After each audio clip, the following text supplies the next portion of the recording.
Did you play an Uda on the Nile River today? Because I did.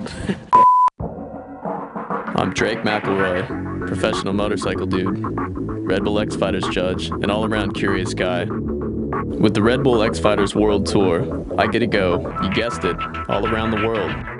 Would you pass up an opportunity to see the world on somebody else's dime?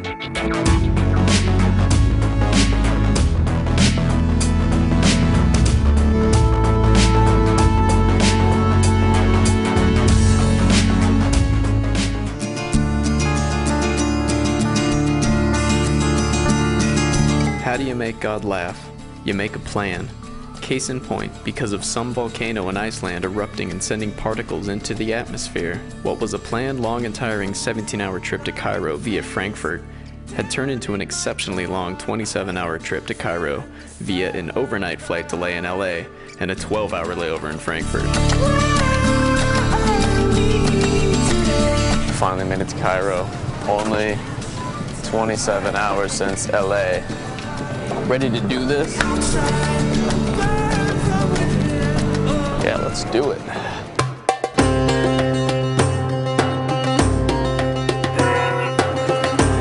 After getting my brain much needed sleep, it was time to start checking out one of the most densely populated cities in the world, Cairo, or as it is known in Arabic, Al-Qahira, meaning the victorious.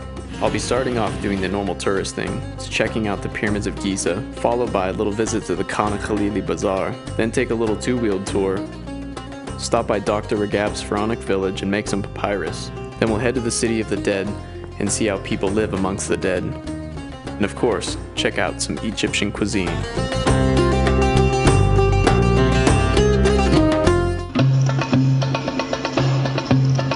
Goal number 1. See the Great Pyramids of Giza, the only one of the 7 wonders of the ancient world still in existence. Built around 2560 BC, it was the tallest man-made structure in the world for 3,800 years until Lincoln Cathedral in England was built in 1311. Check it out. It's crazy. It's pretty red. I guess you get the same feeling looking at any of the 7 wonders of the world type of thing. But it's a trip standing at the bottom. I mean, you're only a few hundred feet away, but it still almost looks like it's fully like on a backdrop or something, you know? Matto, or Robbie Madison as the world knows him, X-Fighters competitor, Aussie motorcycle lunatic, joined me for a little tour inside the pyramids. It's a good thing I'm not an average-sized human being. Kind of feel like Willy Wonka walking down this tunnel, eh? It's a pretty strange feeling walking inside something built over 4,500 years ago. And yes, the place did feel haunted. Kind of give you the willies exploring this place, I bet. After finding out the inside was one hallway that led into a sweaty little box, I wanted to check out the outside of the pyramid. Whiskey! Only to find myself on the back of a camel. I'm not really into anything without a throttle.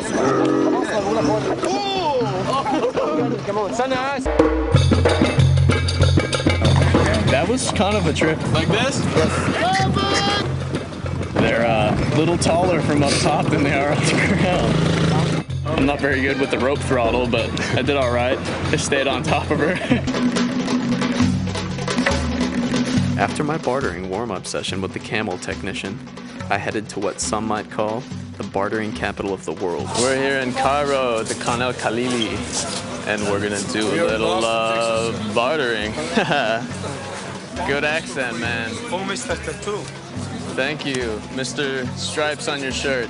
Commonly called the Khan, the market was first established in 1382.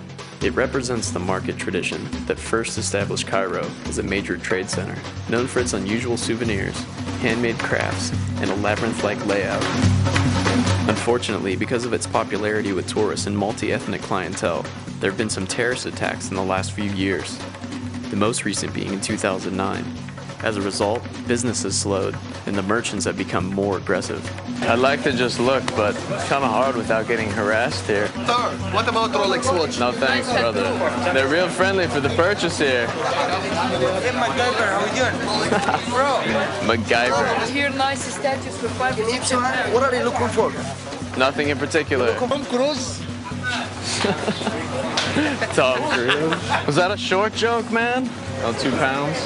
How much for this piece? This is 45. 45? I make a good deal for you, 150 for 4. We're going into Three Crazy Brothers. Asam and Salama. Let's see what they're all about, man. Drake, nice to meet you. Yeah, Sam, I like your it's all covered in dust. Now we're in the right spot. You feel better buying something from a dude with a shiny tooth also. There's something about it. So you're the 3rd generation of the shop. Yeah, exactly, you know, it's the same room, you know. I like your shop. Thank you.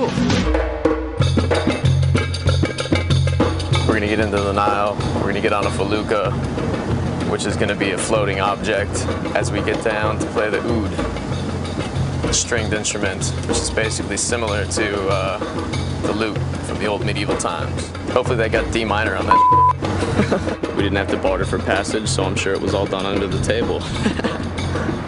So let's go. Let's get weirder. Hopped on the felucca, gotta drift the Nile. This fine gentleman played the oud for us and, you know, let me play it a little bit, which was really cool.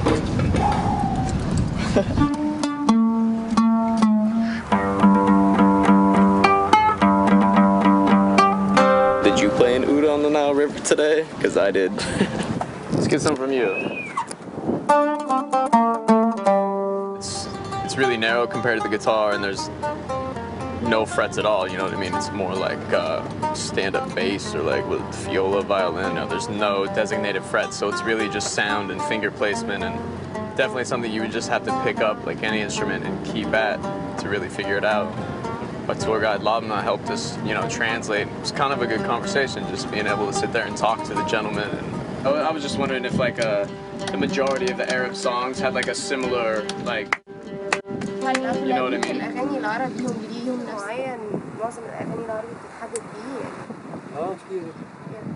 Okay.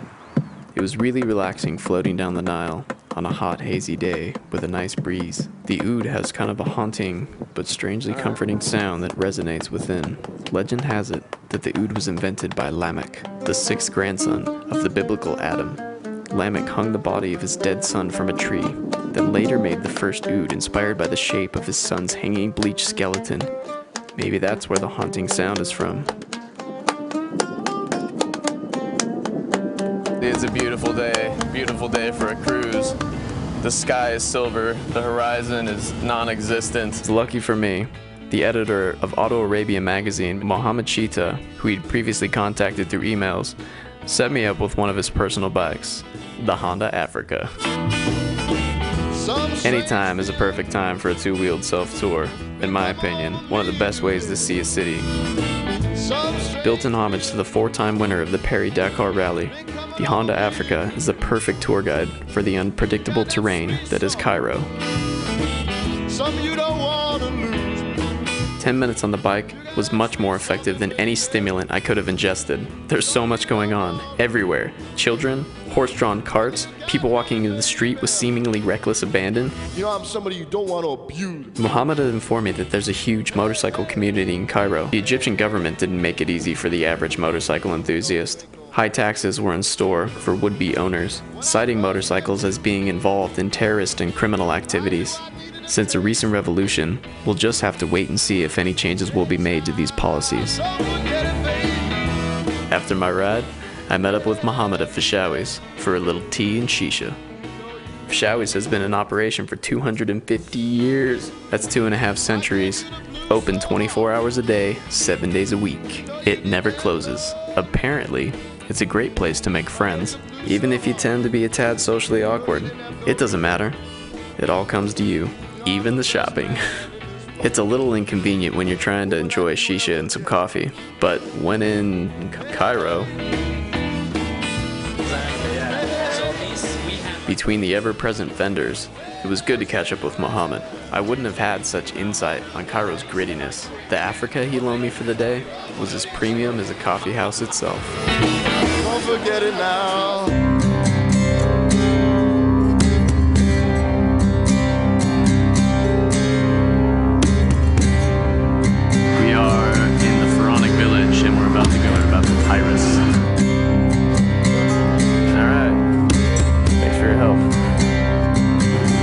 Impressions of the city of the dead are going to stick with me